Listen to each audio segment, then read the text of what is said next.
Paul, c'est qui? Paul, c'est le propriétaire de la maison du projet commun.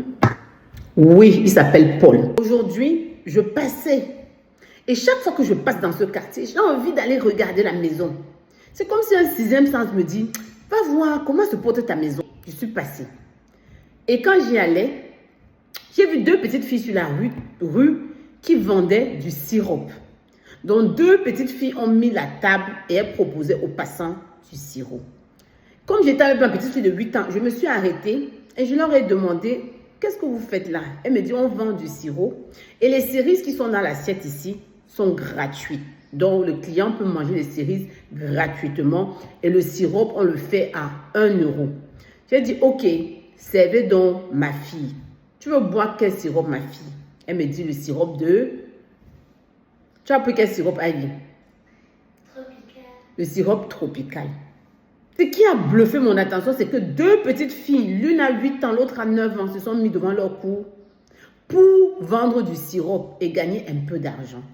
Ça m'a rappelé moi quand j'avais 14 ans et que je m'étais mise devant la cour de mon père pour vendre mes beignets haricots. De toute façon, je suis cliente de ce genre de choses, forcément. Et voilà le père des enfants qui sort, il me dit, ah, vous c'est qui? Je dis, moi, je veux acheter la maison qui est à côté. Est-ce que vous connaissez l'histoire de cette maison? Il dit, oui, je veux vous raconter l'histoire de la maison. C'était la maison de Paul.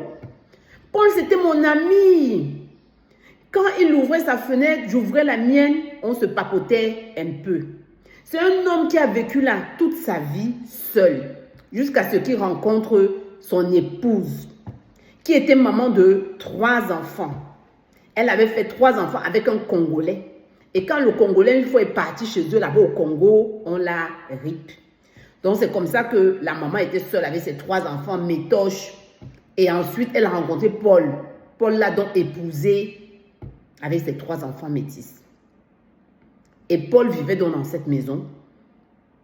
Et il allait toujours courir en forêt. Voilà. Et quand il courait en forêt, il trouvait cette plante qu'il ramenait et qu'il plantait devant sa maison. Et j'ai vu cette plante effectivement devant la maison. Il me dit, cette plante a une histoire. Je dis, quelle histoire? Il me dit, Paul, il allait toujours courir 5 km dans la forêt et ramenait l'une de ces plantes qu'il plantait devant le chez lui. Et c'est pour ça qu'aujourd'hui, il y en a tellement de ces plantes devant sa maison. Il a couru jusqu'à l'âge de 80 ans. Et puis après, il ne partait plus courir. Donc, il est resté à la maison là-bas jusqu'à mourir. Et Paul, c'est une maison.